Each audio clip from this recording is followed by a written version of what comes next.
Today we're going to cover some basic steps on how to get where you need to go in your customer user portal. 1. To add or change billing information, go to Account at the top, then click Billing Info. Here you will see your street address, city, country, state, and zip code. Then you can add your credit card information.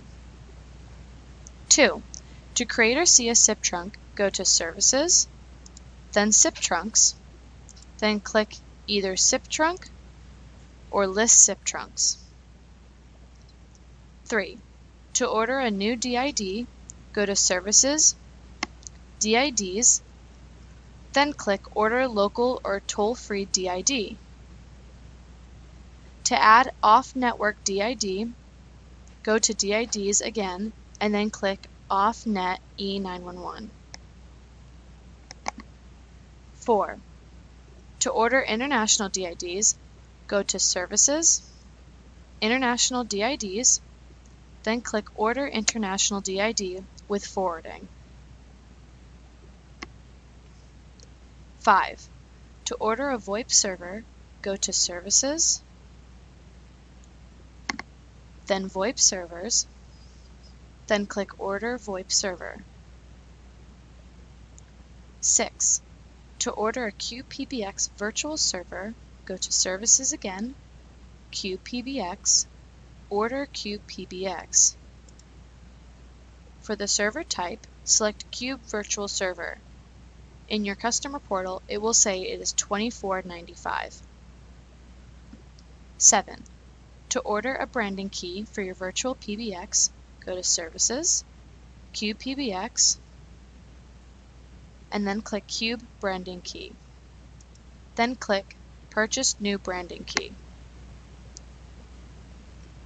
To set up an iFax.Pro regular or enterprise account, go under Services, iFax, and choose which one you would like to set up. Please note that the steps to setting these up is also located under our iFax.Pro and iFax.Pro Enterprise on our website. 9. Send an SMS by going to Services, SMS, and then click Send SMS.